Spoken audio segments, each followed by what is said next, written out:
What's going on, everybody? Coach Corspect, the wise guy, right here on Instagram and YouTube's right here. Subscribe, or here, or there, or there, or there. I am live looking at the camera now, and I am in beautiful English Bay. Got the beach right behind me. I'm actually inside the water. I have the beach right behind me, as you can see. My kids are in the water right behind me right there. And right there. So we're live. We're gonna go live for about 15 minutes here and walk and talk Amazon FBA.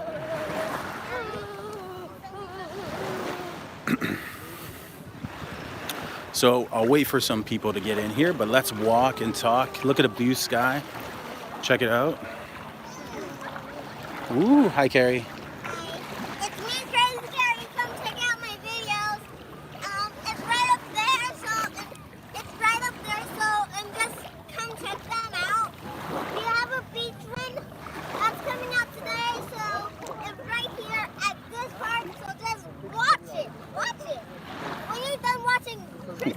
She won't stop.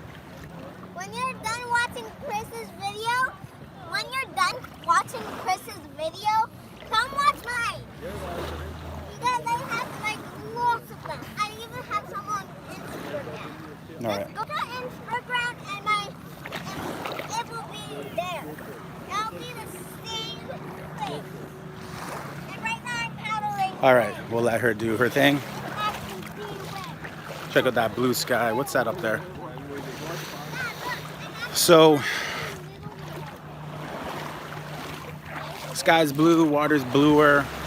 Lots of people on the beaches. One thing I noticed about the beach is it seems like it's a safe, very safe place. Not a mask to be found when you're on a beach. Especially, there's got to be at least, I don't know, 500 people on this beach. And not a mask to be found. Lots of separation though, you know, which is a great thing. But you walk off the beach on into the city, you go for a walk, and lots of people wearing masks. So there's something to be said about the beach as a sanctuary for masks. I don't know. Personally, I'll stay away as far as I can. Smash that like button. Make sure you show some love. Smash that love button. Subscribe if you're new. Ask your questions in the comments and we'll discuss them. Whatever you say in the chat, I'll discuss now. Whatever you leave in the comment, I'll discuss later. So ask your questions because the comments in Walk and Talk make the content. Now I'll throw out some ideas here. Amazon has indicated that IPI scores are now important. People with low IPI scores may not be able to sell come Q4. The threshold apparently might be around 300 before you're eliminated. So that's something that we'll need to look at. I'll probably have more on that topic after I look into it today. What's an IPI score? I honestly don't even remember what the name is, but essentially it's your score as a seller and the volume of products you move on a day-to-day basis. They rate you as a seller. You can now find that if you go to your inventory dashboard. I want to say it's in the top left-hand corner. You'll see your IPI score. I think that's what it is, the IPI score. You'll see that in the top left corner. Sellers like me, I don't think I'm over 500, but that's my goal, is to be over 500. I know that certain levels of sellers, when they get to that high IPI score, they really have an infinity or an unlimited structure as far as inventory at Amazon. Now that being said, Amazon is focusing on going to a maximum of 3 months inventory that you can keep at Amazon at any given time. So again, I'm going to go into learning about this a little bit more thoroughly, but I just wanted to get the conversation started there. So throw some details in the comments on that. And what else? I heard that there's been a recall in the US. I don't know if it's Canada, but in the US on hand sanitizer. So if you were selling hand sanitizer and if it were made in Mexico, it was made with poor quality, what is it, like methone or something crazy like that. But anyway, there's a recall on that. So there's definitely some important information there. Look into that.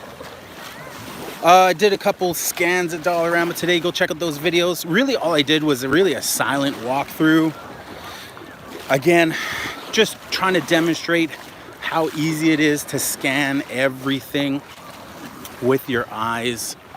So when you're walking in a Dollarama, you know, value, you got to get good at discovering value. Not just a Dollarama, any store. I mean, you name it. High end, low end, you got to really get good at discovering value. What's profitable?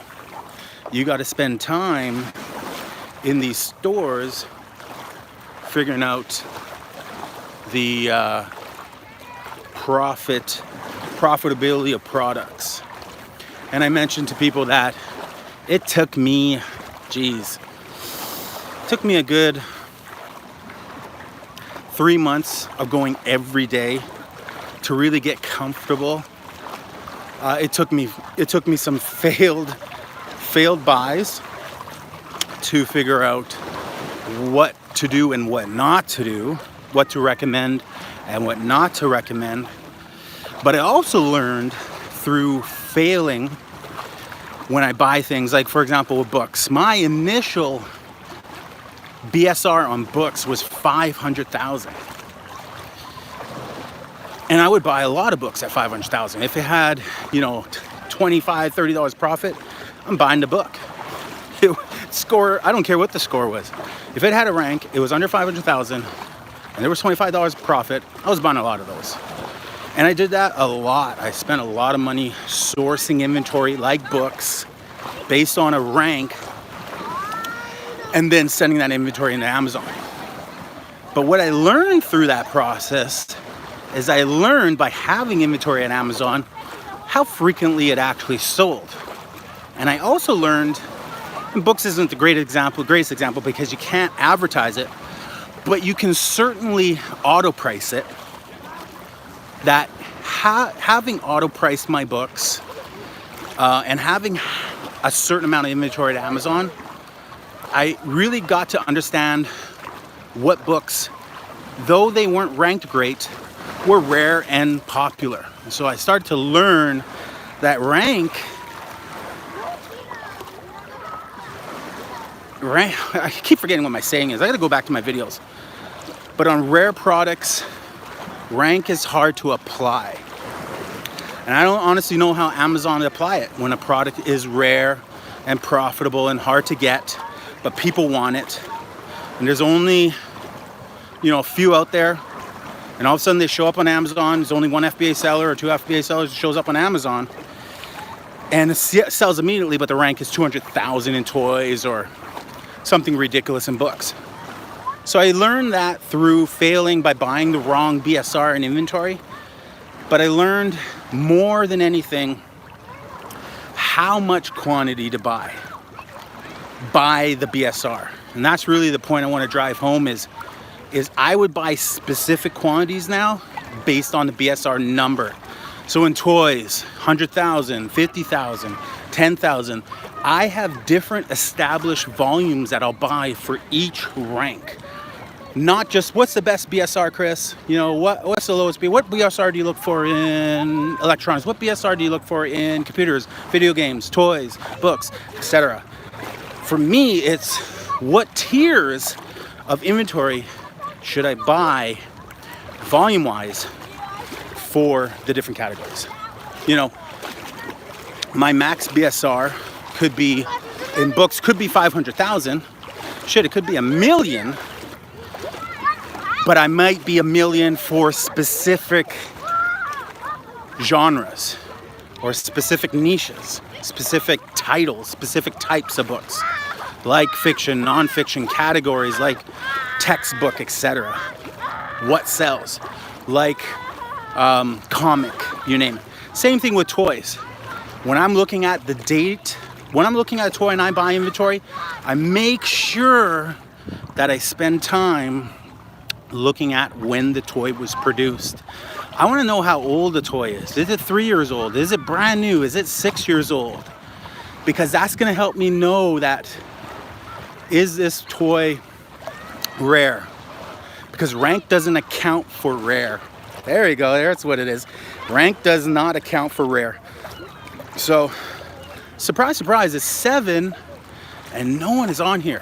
What the hell? That's crazy. Probably people are on here. No, no one's on here. All right. Well, we're at 11 minutes and I have like almost no battery life left on my phone.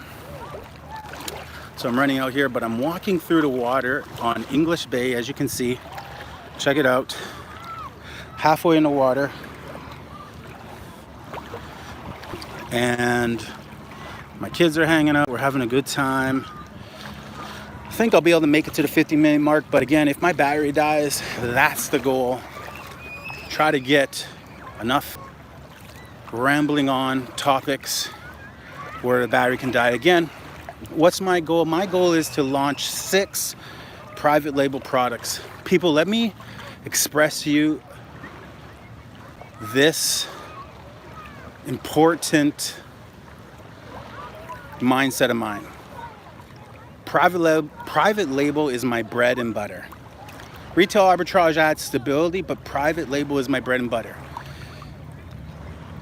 Every private label product that I launch, I'm trying to launch a product that will generate $100,000 a year in annual sales and offer a minimum profitability of $25,000. That's 25% after everything.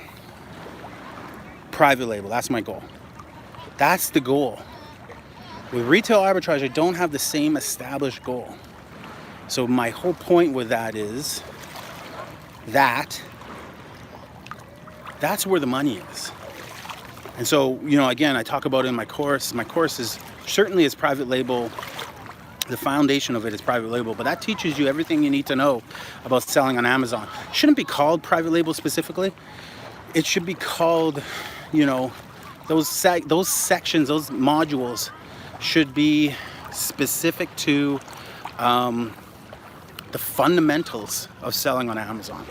Not just private label, but the fundamentals, because you can apply those strategies that I specifically outlined them as private label. You can apply those strategies to retail arbitrage, to online arbitrage, to book arbitrage, to hybrid. You can apply them to wholesale.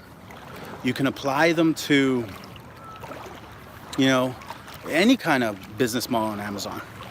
But again, why I spend so much time product researching is because for every successful product that I focus on launching and optimizing, will generate me $100,000 in revenue, $25,000 a year in sales. I maybe have 6 products in retail arbitrage out of my thousands of inventory that do anywhere close to half of that.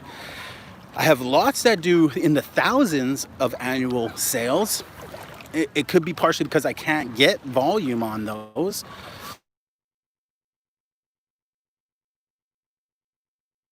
Out of battery. I literally put a timer on to tell me when my battery's gonna die.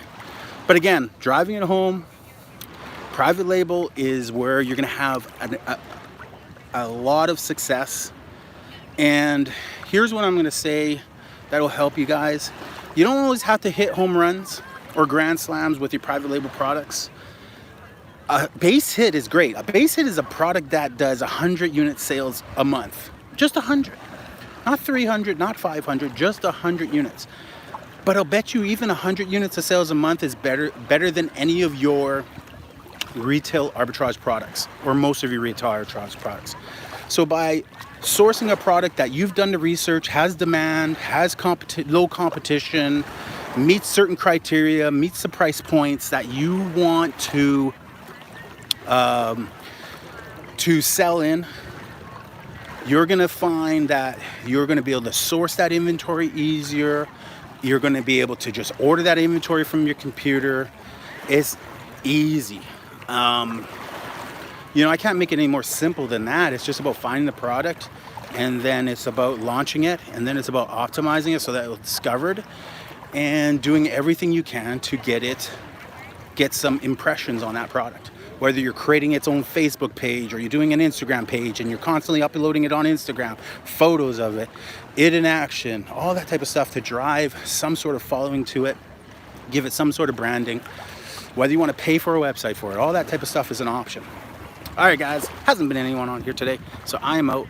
When you guys watch this video, please smash that like button and subscribe if you're new. Join the course if you haven't already. Link is in the bio. And Coach Chris Beck, the wise guy on Instagram. I am out of here. Peace.